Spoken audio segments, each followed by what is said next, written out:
Good morning.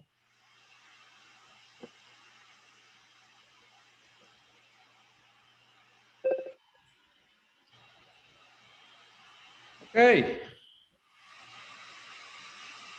Everybody can see the slide. Everybody can see each other. Okay. Okay, let's just make sure that everybody is on. I just need my. Okay.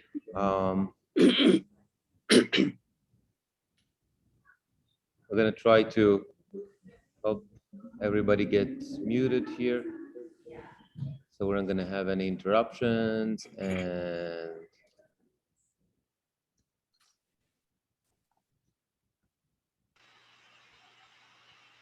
Rabbi, and I'm in Chazan. yeah, Chazan, before we start, I just wanted to ask this question. yes, I had to leave early last week, and I missed most of what looked like a wonderful, wonderful session. Is there a way, and it was about Freud, and is there a way I could see that? I had to miss most. yes.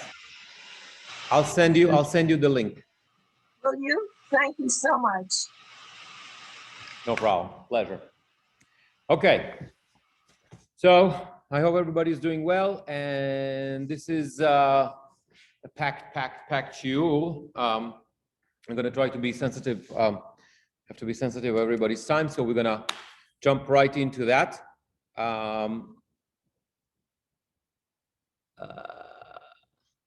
Here we go.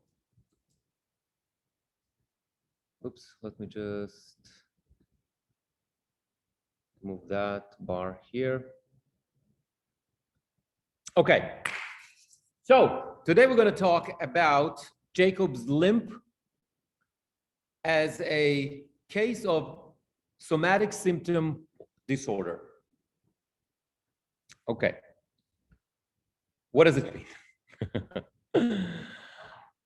Right, what does it mean?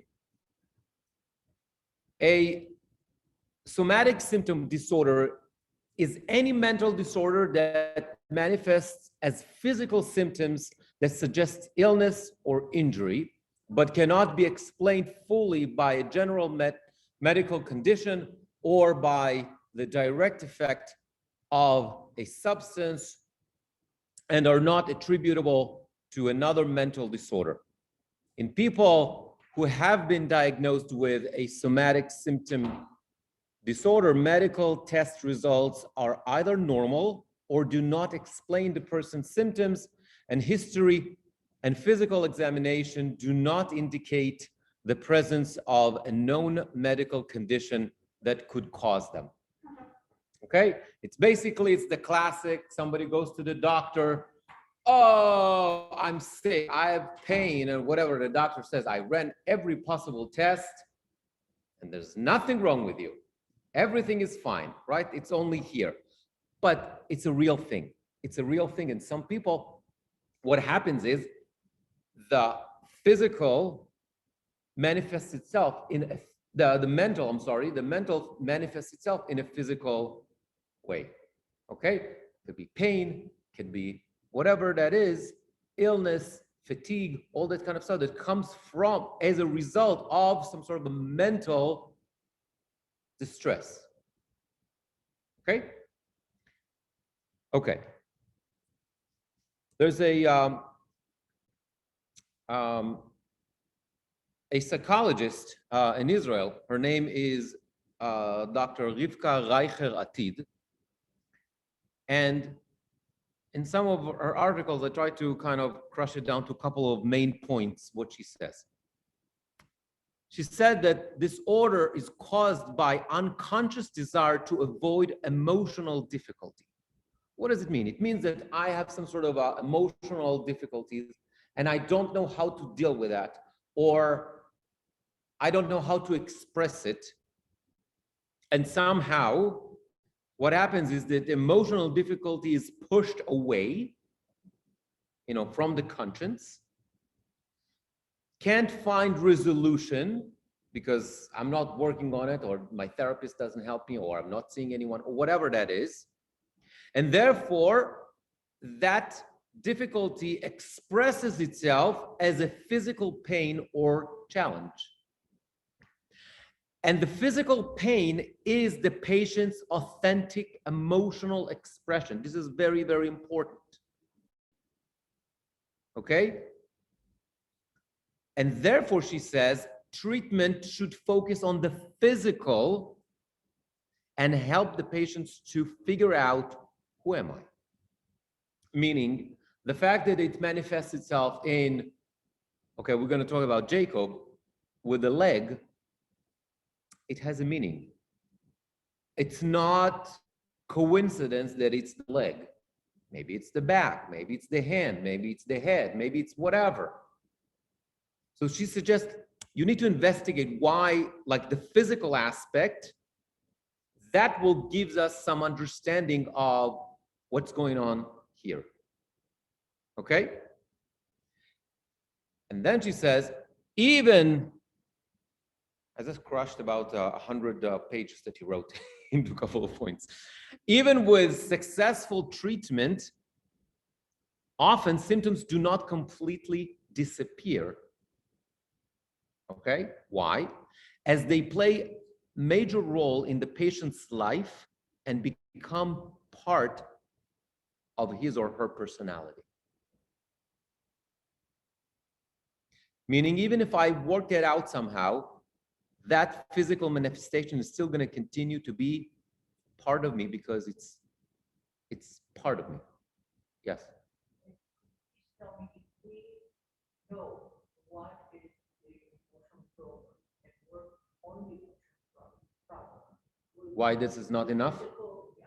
Okay. So the question is, if we know what's the emotional problem and we work on that, why that's not enough? Why we have to work on the physical aspect? Because as she says, this it's an authentic, it's the patient's authentic emotional expression. It becomes part of who he or she is.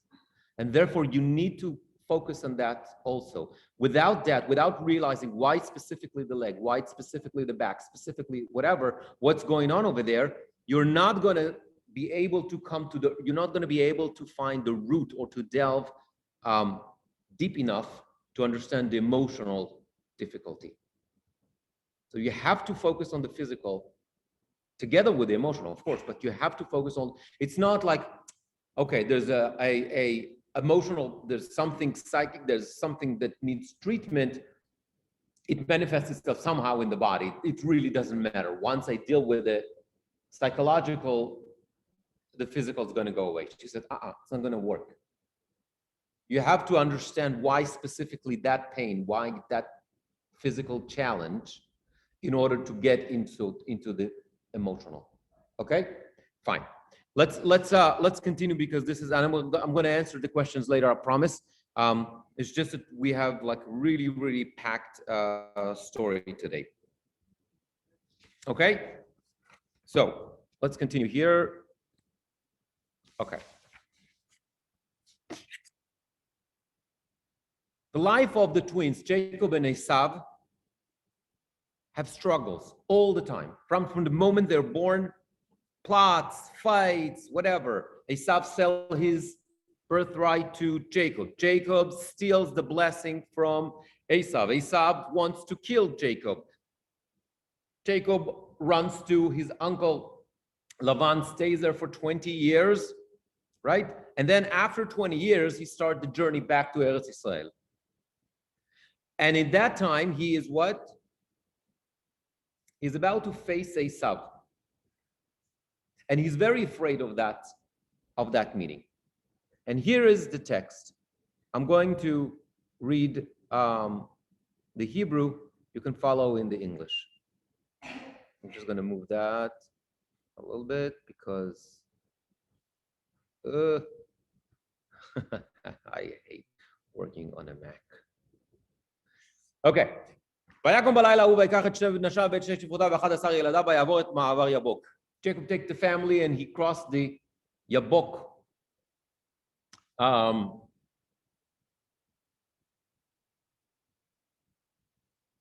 river, whatever that is. ויקחם ויעבר את הנחל ויעבר את אשר לו, ויוותר יעקב לבדו ויבק איש עמו עד ערלות השחר. And Yaakov remains by himself alone. Make a note of that. We're going to talk about that in 10 minutes. ויאבק איש עמו עד ערלות השחר. And somebody, a man, we're going to talk about that. As you can see, Rembrandt in the picture already goes in the following the commentary that it's an angel. Okay, but the simple reading of the text is a man. We don't know exactly what's the story. But that man wrestled with Jacob till the morning. And you see that he couldn't prevail, and he hurts him in the thigh.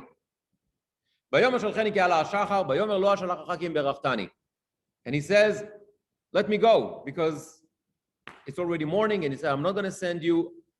You need to bless me first. He says, what's your name? And he says, Yaakov. And he changes his name from Yaakov to Israel. I already read that. And Yaakov changed the name to Pniel. He said, because I faced God face to face. Very significant. We're going to talk about that. And when it's morning and Yaakov is limping on his thigh. Right? So far, I'm not telling you anything new. This is just the verses. We're all familiar with that story. Right? The sciatic nerve, this is why it's part of our kashrut laws. We don't eat it even today. Because Yaakov was hurt in Gid HaNasheh, which is according to Chazal, the sciatic nerve, and therefore, when they shecht a cow or whatever, in the Ashkenazi tradition, we don't eat the back parts of the cow anyway, but in the Sephardic tradition, they do that anyway. And you can find, even today, a lot of Ashkenazim, they do that, but there's a practice that's called nikul, that an expert shochet would do, which in that piece, I'm not a big expert on meat, but they will take out that sciatic nerve from that piece of meat, and you can have, I think it's sirloin steak or whatever, that kind of stuff. I don't know. Don't ask me those questions. But in any event, we don't eat, even today, it's part of our kashrut laws not to eat that nerve. Okay? As a kinaga b'chaf yerich Yaakov b'gid HaNasheh, because Yaakov was hurt in Gid HaNasheh. Okay, that's the story.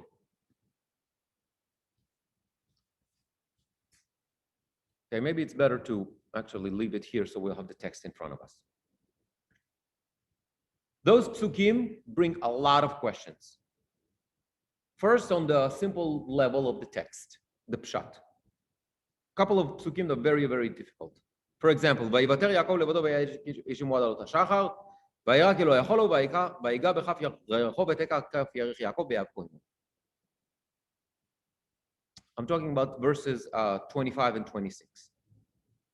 Who is the Torah talking about? Who is Lo? Lo Lamed Vav. It could be Jacob. It could be that man. So who couldn't prevail? The verse could go both ways, right? And it's not clear who touches whose thigh. From the simple reading of the pasuk, could go either way. Only at the end, when we understand that Yaakov is the one that was hurt in the thigh, we understand it's the man, angel, whatever, that touched Yaakov by the thigh.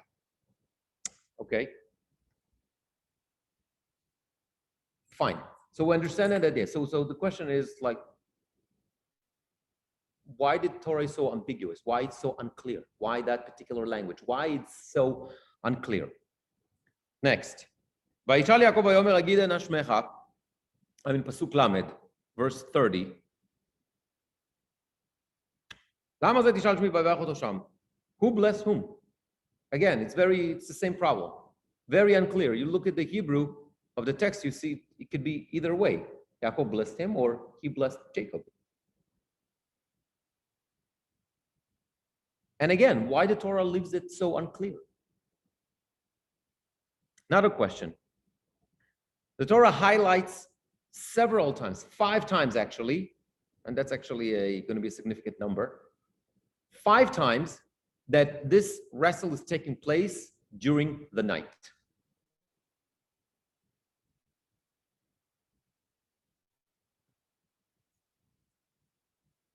Who cares? What's the significance that it's taking place in the night? Not only that, look at Pasuk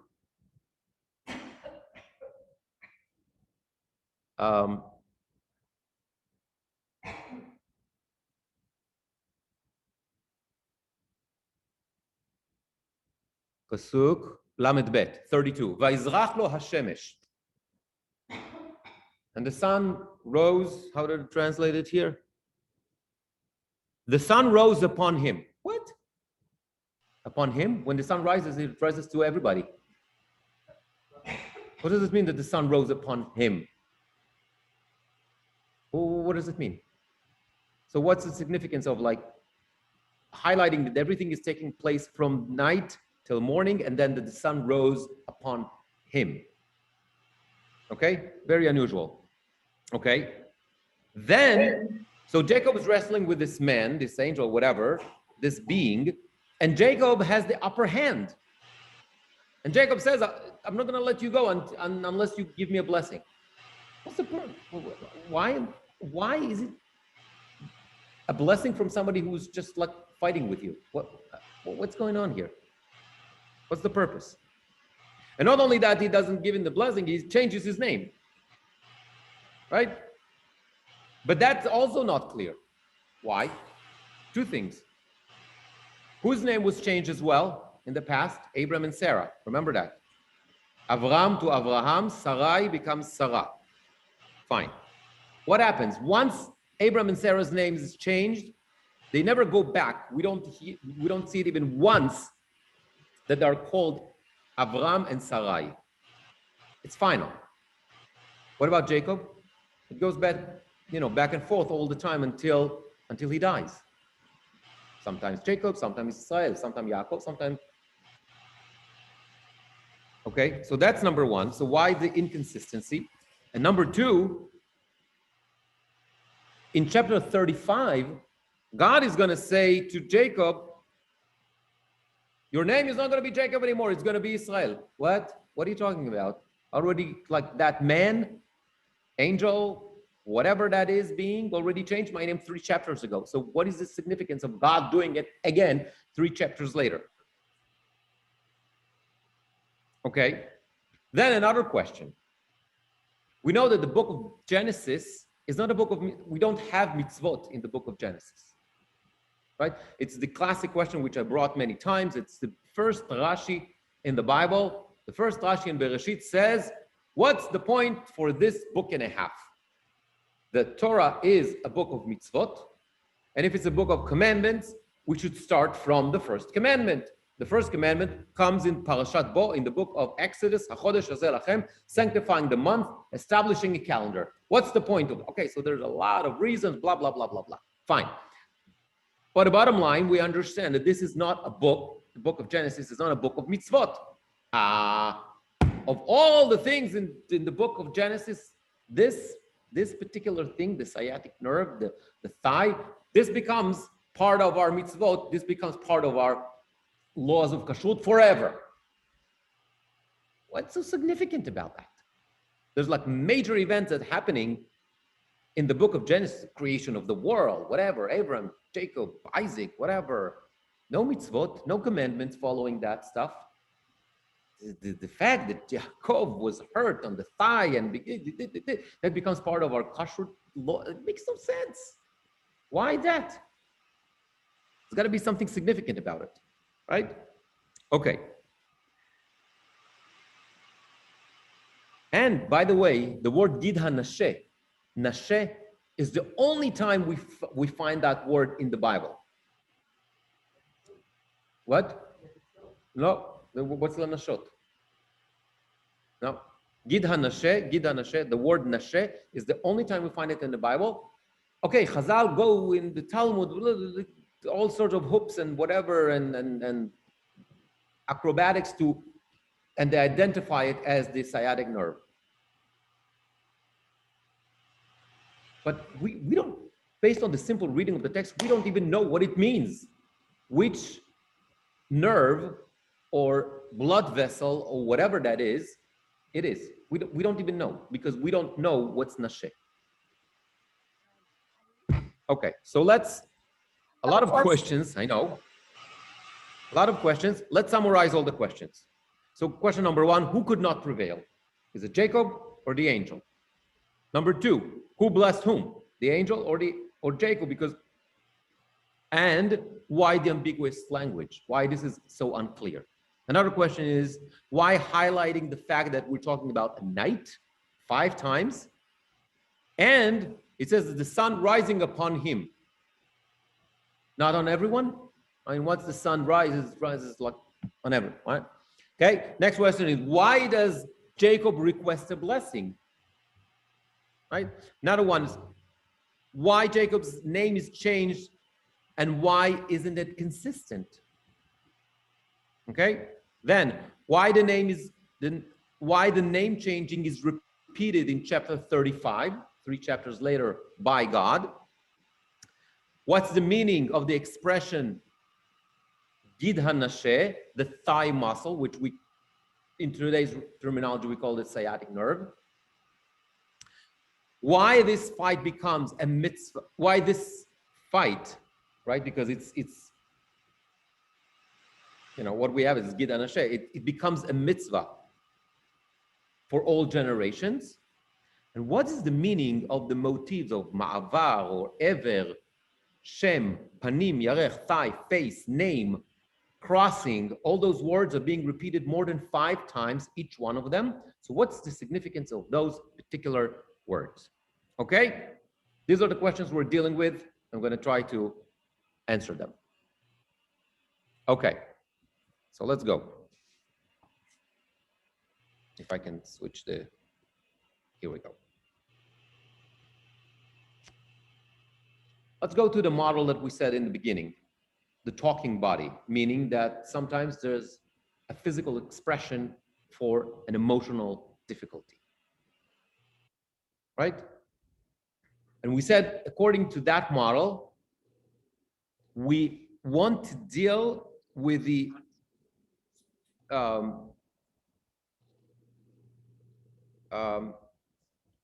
somatomorphic expressions, meaning the way the body expresses itself through pain, challenges, whatever, limp, all that kind of stuff, while understanding the symptoms itself.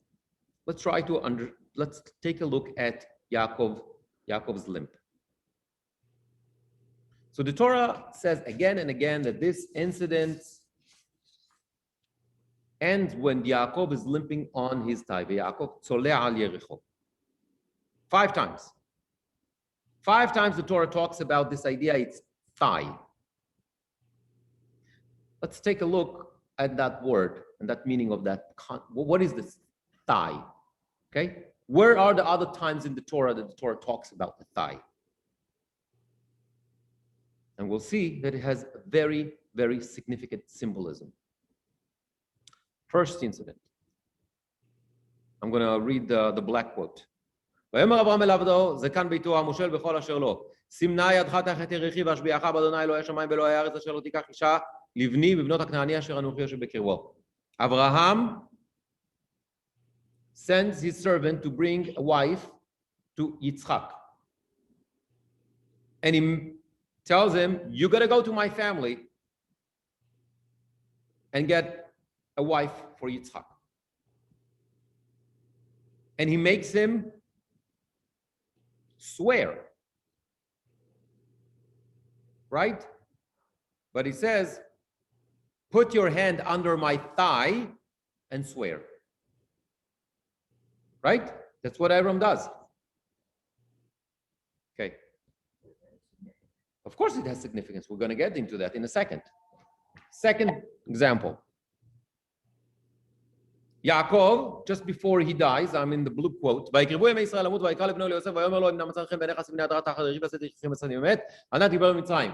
is about to die. He calls Joseph And he says, put your hand on my thigh and take an oath. You're going to swear to me that you're not going to bury me here in Egypt. You're going to take me, you're going to take my body back to Israel. And Joseph says, yes, I will follow your wishes. He said, swear to me. And he swore to him. Okay? But it's significant. It's not only swear, it's sort of like, put your hand on my thigh. Okay? Putting your hand under the thigh, it's the symbolism of that oath. When somebody wants to make sure something is going to happen exactly the way he wants it, and he is unable to oversee, to make sure it's happening because it's going to be in his absence, whether Jacob is going to die, Abraham is sending his servant, he's not going to be there physically. Yes, that person to put his hand under the thigh.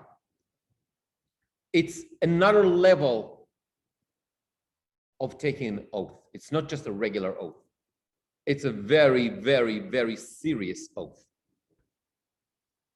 Okay? What's the third time we see the thigh in the Torah? I'm in the green quote. Here, we're talking about, okay, let's read it first. Okay,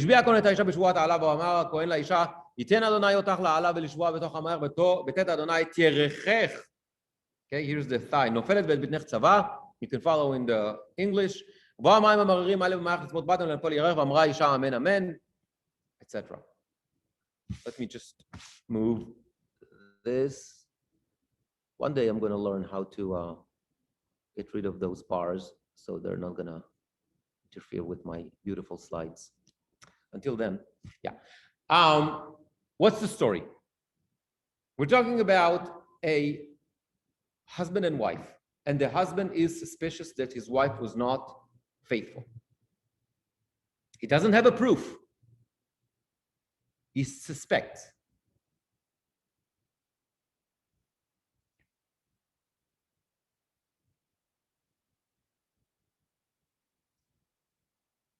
That reality in which a husband suspects his wife, that's already, we have a problem. The trust between them is lost. Right? Because I assume the first thing he would ask her, were you faithful? And she said, yes. And he says, I don't believe you. Taking her to the Kohen for that ritual that we're going to talk about in a second is already shows that there's no trust between them. Okay? What happens? The Torah creates this mechanism to deal with the doubt. Okay? The Kohen is going to give her water, certain type of water, whatever, it doesn't matter, to drink. And there's going to be a miracle. If she's faithful, then she's going to have a blessing. But if indeed she was unfaithful, the punishment here causes your thigh to sag and your belly to distend. I don't know exactly what it means, okay? But it's a painful punishment. Again, the thigh. It's debatable. It really doesn't matter.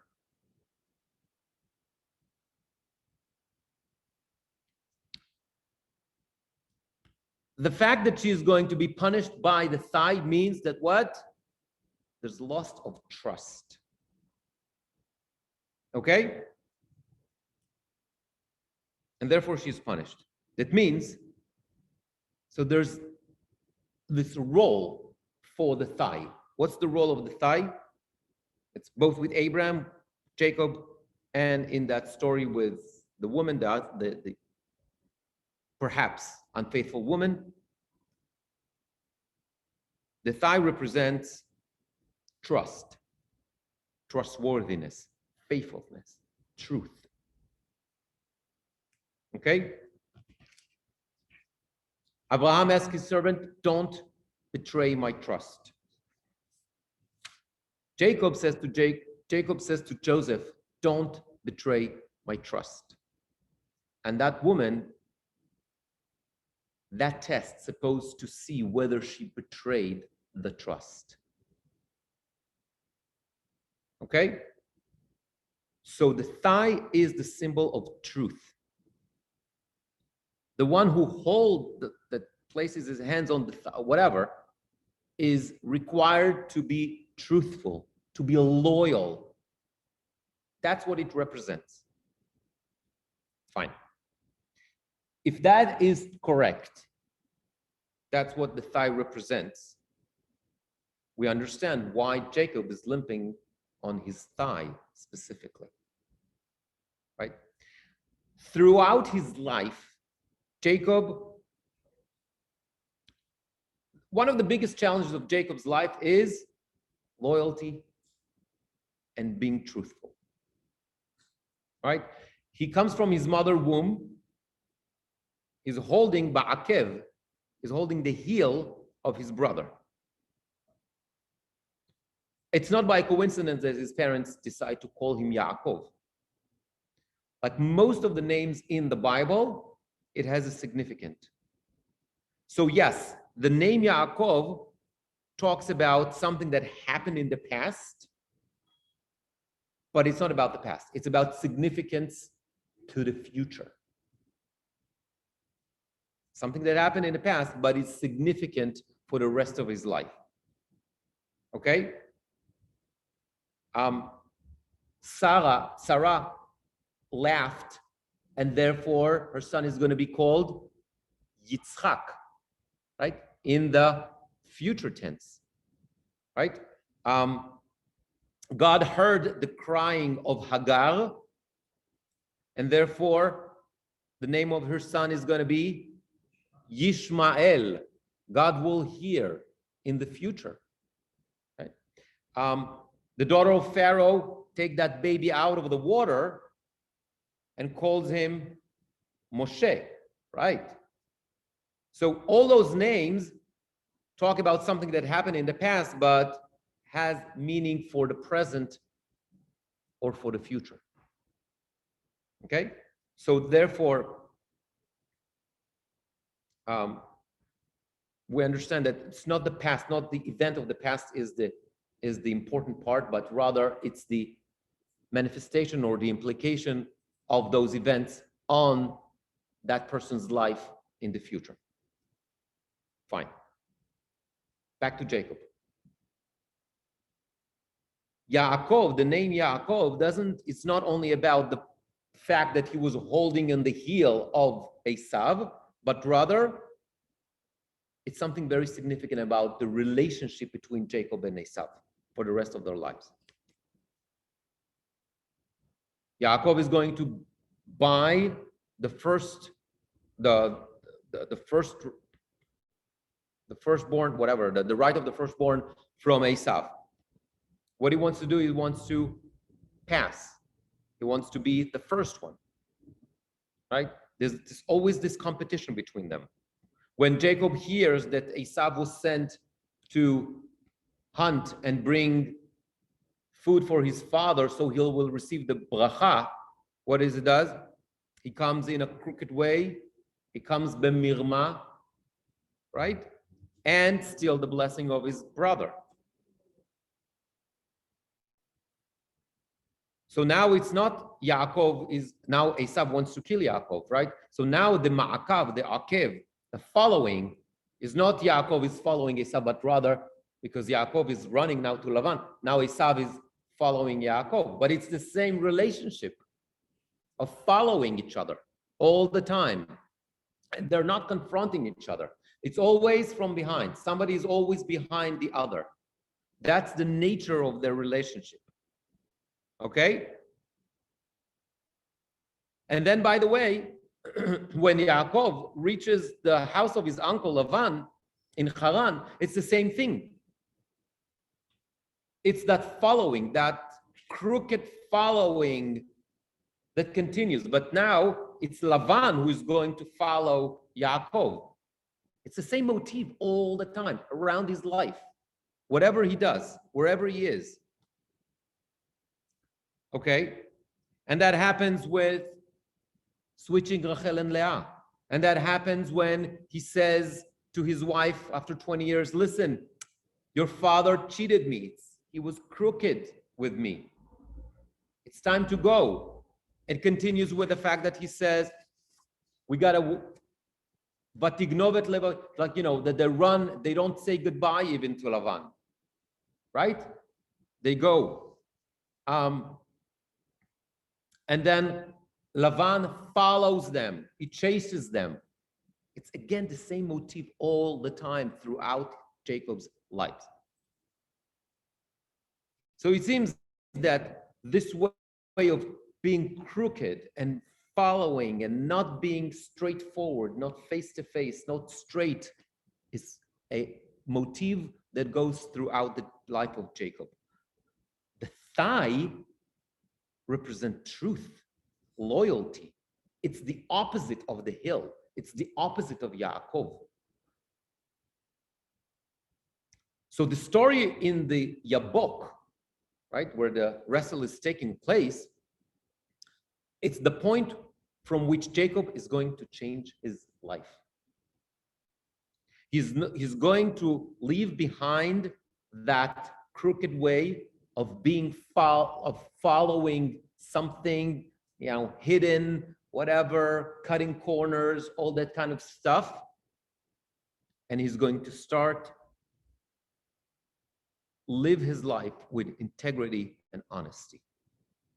He's going to move from Yaakov to Israel, from Akum, crooked, to Yashar, straight. Okay? Here's the question now. We said, who is that man? So Rembrandt says it was an angel. And most of the commentaries say it's either an angel, perhaps it was a messenger from Esau. Okay, I would like to suggest something else. If you remember, I'm going to go back to the story. We said that Yaakov Vayivater, Yaakov levado. Yaakov, right? He took the family, they crossed the river. Then he went back, and he's alone. Okay, how can you be alone if there's a man fighting with you? If there's a man fighting with you, then you're not alone. So you can say, fine, alone from his family. I'd like to suggest something slightly different. I think that man is Jacob himself. Jacob is wrestling with himself. Jacob is that other man. He is looking at the river. He sees his own reflection. That's the man that he sees. That's the man that he is wrestling with. Now we can answer the question that we had before. Why the Torah is so ambiguous about the question, who prevailed and who touched or hurt the thigh of whom? And who blessed whom? Remember, we said we can interpret it in either way. Here, if we take this interpretation, we understand it really doesn't matter. It's the same person all the time. Jacob is the one that goes through that inner search, right? And he blesses himself. It's something that happens in Jacob's psyche, in his soul, in his mind, that Jacob is fighting with his own demons at that point. We said that wrestling in the Yabok happens just before he meets Esau, right? That's the night before. Right? It says that Yaakov, he's afraid, right? Because it says that Esau is coming before you and he's got 400 people, and right? So what does he do? He sends gifts, he divides the camp, blah, blah, blah. We all know that story. So of course he's afraid of that Esav, and Esav has a good reason to fight with him and whatever. Last time they spoke was 21 years before, and Esav wanted to kill him. So he doesn't know what's going on, and he's afraid. Esav has 400 people with him. But there's something else. Yaakov is afraid because the pasuk says, "Holech likrato." He's going to meet him. He's going to meet him. He's going to face him. Up until now, their relationship was characterized as following each other. Yaakov follows Esav. Esav follows Yaakov. It's not face to face. They're like behind. It's around, like they're hiding. It's like crooked. It's all that kind of stuff. It's not face to face. All that interactions between them. Now, for the first time, they're walking towards each other, and they need to face each other, face to face. And therefore, Yaakov is very, very afraid of that. And that explains the pasuk that Yaakov says, "Va'amartem," when he sends the gifts to Esav, he said, "Va'amartem gam min avdecha Yaakov acharenu, ki amra achapra panav." Achapra, propitiate fanav, him or his face, b'mincha ha'holechet lefanai, with the gestures, with the gifts that is going before me. Again, that root of panim, lefanai, face. Ve'acharei chen er'eh fanav, and later on I will face him. Ulai yisafanai, maybe he'll show me favor. So you see that motif of face so many times in that pasuk. It's an interesting word, lechaper. Yaakov wants to lechaper his brother's face. What does it mean? What's the root? Kaper, kaf peiresh. It's to conceal, to hide, to cover. If you remember, Noah is commanded by God to build an ark, and vechafarta ota mibayit umechutz bakofer. Kofer is that tart or something, or whatever, some sort of a cover that you do on the outside of the ark. It's that sealer, so the water is not gonna come in. Okay, what's kapara that we talk about in Rosh Hashanah, Yom Kippur, actually? Slach lanu mecha kaper la. Kaper, what this comes from? The kapara supposed to conceal the sin. Okay? To cover this. Okay, what's the kaporet? The Torah talks about the kaporet. Kaporet is the upper part that covers the ark. That's the kaporet. Right? So,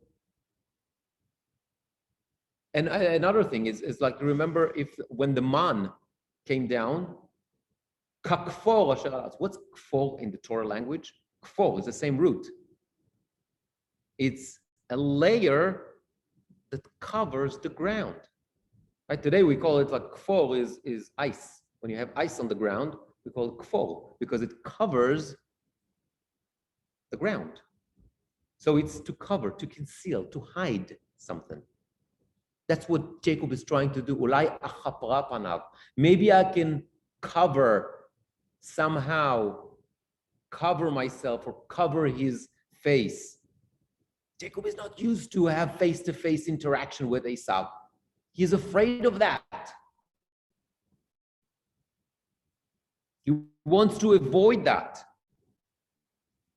But he realizes he realized that he has no choice. Esau is coming with 400 people. So what does he realized that what does he need? He needs the blessing that his father gave him 21 years before. That's the power. That's what's going to save him. He needs that blessing. But in order to be worthy for that blessing, he needs to do a tikkun for what happened. Remember, how did he get that blessing? He stole it by cheating. If he wants the power of that blessing, he needs to be worthy for that blessing. And therefore, he needs to go through a meaningful, difficult process that is described in a metaphoric way in the verses that we learned. It's a process, an inner process that he has to go through. So he stands by that river and he sees his own reflection and he wrestles with the demons inside him. And he wants to go from, and that's the motif of the night. Remember I said like why the Torah highlights the fact 5 times that it's the night? Because he wants to leave the darkness. He wants to come into the light. He wants to do things in a straight way. He wants to do it in the open. He doesn't want the crooked ways anymore. He wants to leave it behind. And then we understand, we said, the sun rise upon him. It's not the sun. It's part of what he's going through. So obviously that sun is a metaphor, and therefore we understand why it rises upon him specifically. Because he's the one going through that challenge, through that soul searching.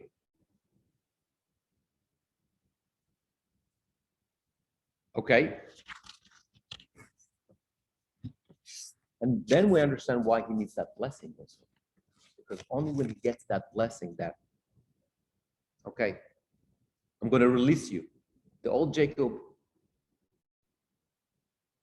is going to go. It's going to be a different Jacob. And what's the name of that Jacob? Israel. Right? Okay. He's going to go from darkness to light. Now, that man ask him, what's your name? We just said it's Jacob wrestling with himself. What do you mean? You ask yourself, what's your name? Yeah. He asked, who am I? What's my name? Jacob is used to identify himself as Esau. When he comes to steal the blessing, his father asked him 5 times, who are you? What's your name? And his father is not sure. He said, come closer, I'm going to feel you. I'm going to this. And he said eventually, Akol kol Yaakov hayadayim yedei Esav, the voice of Jacob, but it feels like Esau. 5 times Isaac is trying to, he's not sure. And he asked him every time, who are you? And he says, my name is, he says, I'm Esau. So Jacob is used to say, I'm Esau. And the first time that he identifies, now it's the time he identifies himself. He says, what's your name? Who are you? He says, Jacob. Since you said it, now that you made a transition and you said your name is Jacob, you're no longer Jacob. You're going to be Israel. Because finally, you give the truth. Now,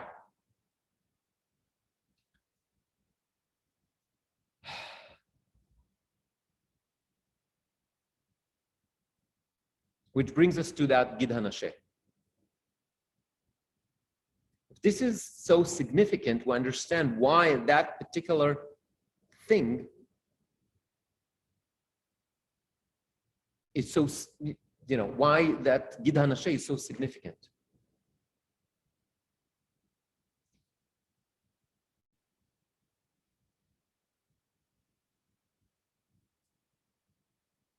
When his father asked him, Hagidana, right? It sounds almost like Gid Hanasheh. It's like very similar. Also, there's like, kind of like something there. But we understand that. Gid Hanasheh is a remembrance for the limping of Jacob. Thigh, as we said, it's a symbol of truth, honesty, something that was absent from Jacob's life until that point of the Yabok. Now he's going to switch from darkness to light. but he's going to continue carrying with him the old identity.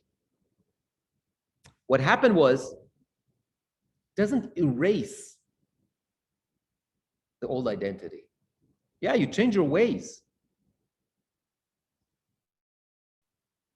but it's part of who you are. Your history is part of who you are, and you're going to continue carrying it. And this is why Jacobs continue to be called Jacob sometimes and Israel sometimes. And this is why that psychologist, Dr. Tamir, says, even in successful treatment, the symptoms are not going to disappear completely because it's an authentic expression of who you are.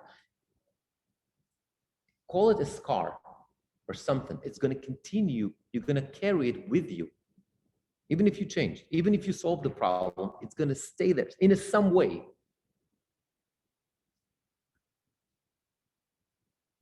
So the Torah is trying to teach us the lesson of face-to-face, of being clear, to, willing to move from darkness to light and all that kind of stuff. It's the importance of, why is it not moving? Of change, straight versus crooked, be true to yourself, choosing the right path, and honesty as something that is so significant in the relationship between man and his fellow man, between man and his God. And that's going to be possible. This honesty can be achieved only when you have honesty within yourself. That's it for today. I'm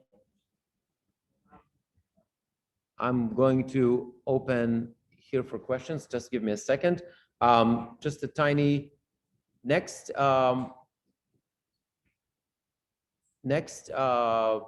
week, we're going to be on Zoom only.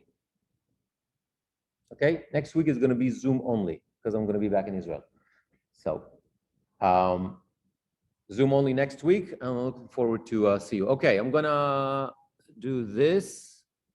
And yes, questions.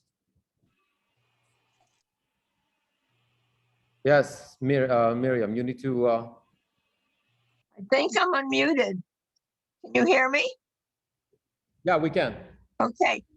It's an insignificant question in view of the very profound and dramatic things that you said about Jacob, which resonate with me. And I certainly am in agreement with them, actually. But this is a question back, which said, he called the place Peniel, and then it says, in the next sentence, or the end of the same sentence, Panuel. Now, why is this name changed? It has two different meanings. I glossed over it like I did today again, but then I really needed to know an answer. He calls it Peniel and then Panuel. Right. So this is probably has to do with just with history. It's we have many times in the Bible where we have Kri and Ktiv, and sometimes things changes. You have to understand that the Torah was transmitted handwritten or orally, and sometimes Yud and Vav. You know that they are like yes, it could be similar. So it's probably something like that. I don't think it's there is significance here. Okay. We see it throughout the Torah. Okay. It's just thank you. Thanks. We don't have to spend more time. Thanks so much. Just needed to know for myself. Yeah, Shoshana. I have a question and a comment. A testing and to be a witness has to do with testicles. Yeah, like testament. The word testament. How is Latin now like the Bible? I don't understand. It must have been a very old kind of a custom, which was in old times, right? Not only for the Israelites. That's number one. Number two, I recently listened to Rabbi Meir Soloveitchik, and he talked about this, and he is totally in awe about Rembrandt's knowledge of the Bible. And if you look at the picture, if you can bring it back and you and make it larger, Jacob is not wrestling, he is half asleep. His eyes are half closed, he is very relaxed. Yep. So that's the It's other. true. It's very nice. Yep. Okay. Good. I learned something. That goes with. You know, he does that every time in his. I listen to the Bible 365. Every time he brings the Rembrandt picture and has the midrash. Rembrandt was a great rabbi. He was. Yes. It was a great rabbi. Yes. Okay. Any other comments, questions here in the room? No? I have one. Oh, hold on. Stephanie, yes. Oh, I can wait if she wants to go first. No, that's okay. Go. Okay, so wow, that was really, really deep. I can't, I've never heard that take on it. I was wondering, I had a couple things. Are you going for your doctorate or your master's degree or something? In what?